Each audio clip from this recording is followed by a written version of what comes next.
నమస్తే welcome to journalist TV news. Khammam జిల్లా ఎన్కూరు మండల కేంద్రంలో సీతారామ లిఫ్ట్ ఇరిగేషన్ ప్రాజెక్టు పనులను రెవెన్యూ శాఖ మంత్రి పొంగులేటి శ్రీనివాసరెడ్డి పరిశీలించారు.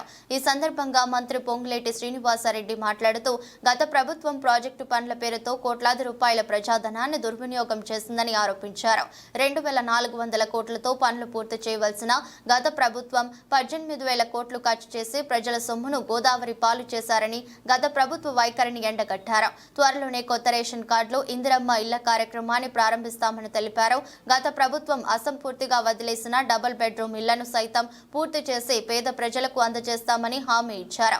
ప్రభుత్వ సొమ్ము వృధా కాకుండా, ప్రభుత్వ భూమి గజం పోకుండా కాపలా కుక్కలుగా ఈ ప్రభుత్వం ప్రజల పక్షాన ఉంటూ కాపాడతామని పొంగులేటి శ్రీనివాసరెడ్డి తెలిపారు.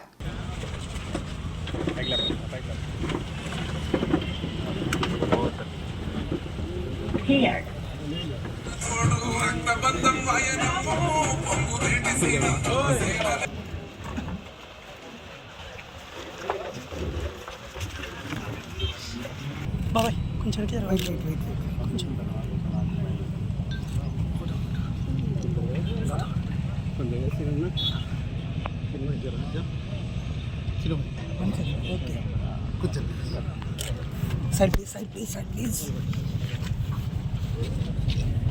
వేల పుస్తకాల చదివిన దొరవారు సలహాలు ఇచ్చినా అవి మంచి అయితే ఈ ప్రభుత్వం చిత్తశుద్ధితో వాటిని కూడా ప్రజలకి మంచి కోసం, భూములున్న రైతన్నలకి మంచి కోసం ఆ చట్టంలో వారు సూచనలు మంచివిస్తే అవి కూడా బేషజాలకి పోకుండా ఈ ప్రభుత్వం సేకరించి ఒక రోల్ మోడల్ చట్టాన్ని తయారు చేసి ధరణి బాధితులందరికీ రాబోయే కొద్ది రోజుల్లో విముక్తి కల్పించడానికి సిద్ధంగా ఉంది ఈ ప్రభుత్వం.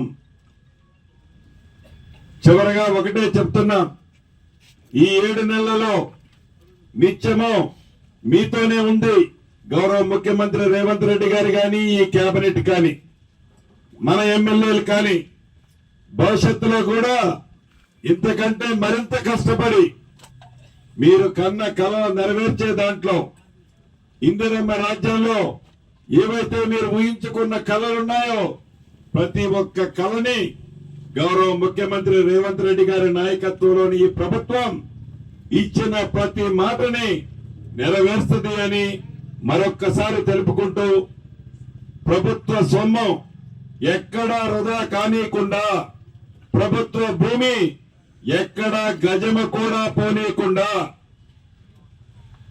కాపలా కుక్కల ఈ ప్రభుత్వ పక్షాన మేముంటాం, కాపాడుతాం. ప్రజల సొమ్ముని వృధా కానీయం. ప్రభుత్వం ప్రజల కోసం, పేదోడి కోసం ఉందని తెలుపుకుంటూ సెలవు తీసుకుంటాం.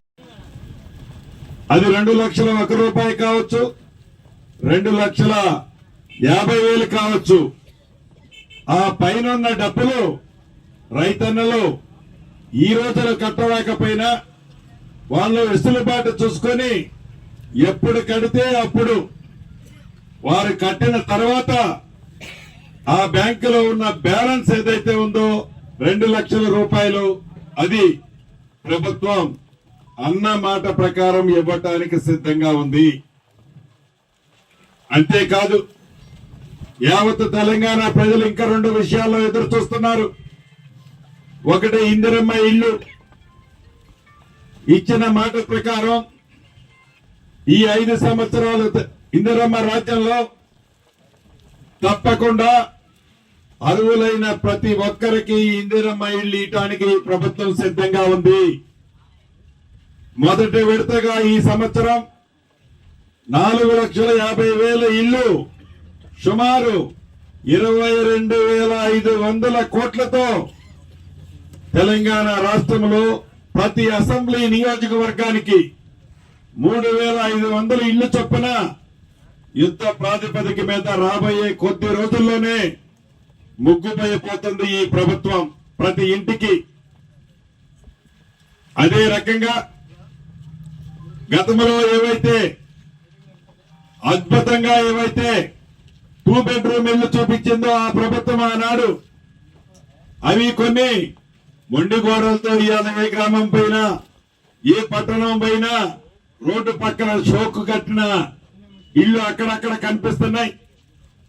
వాటిని కూడా ఈ ప్రభుత్వం బేసిజాలకు పోకుండా ప్రభుత్వ సొమ్ముని దుర్వినియోగం చేయనీయకుండా నిరుపయోగంగా ఉంచకుండా ఆ డబల్ బెడ్రూమ్లు అరాకొర వివిధ గ్రామాల్లో వివిధ పట్టణాల్లో ఏవైతే ఉన్నాయో వాటిని కూడా పూర్తి చేయడానికి ఈ ప్రభుత్వం యుద్ధ ప్రాతిపదిక మీద ప్రణాళికలన్నీ సిద్ధం చేసుకుంది. వాటిని కూడా కంప్లీట్ చేసి వాటిని కూడా అర్హులైన తెలంగాణ బిడ్డలకి ఇవ్వనుంది. ఇక రెండో విషయం, తెల్ల రేషన్ కార్డులు.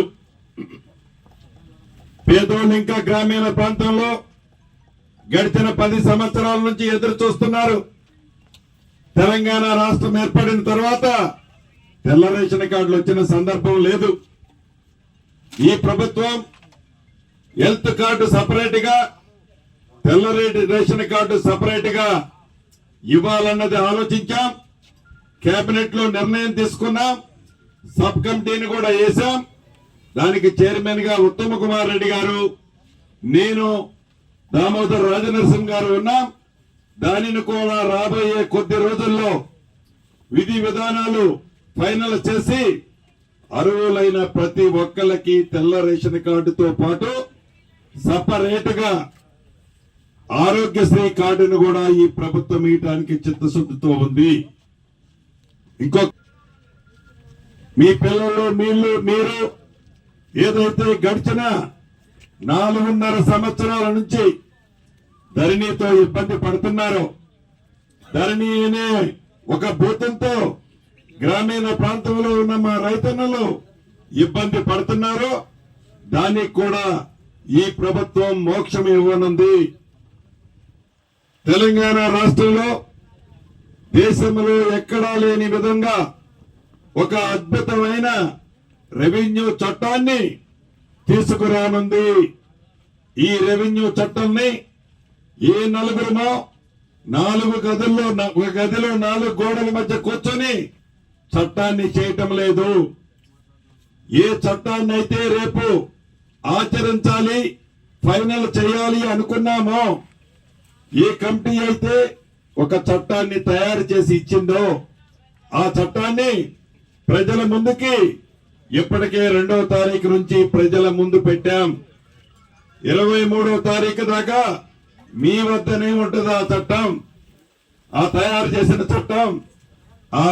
చేసిన చట్టంలో సవరణలు ఏమైనా ఉంటే, మార్పులు చేర్పులు ఏమైనా కావాలి అని అనుకుంటే ఎవరు సూచనలు ఇచ్చినా మొన్న అసెంబ్లీలో చెప్పినట్టు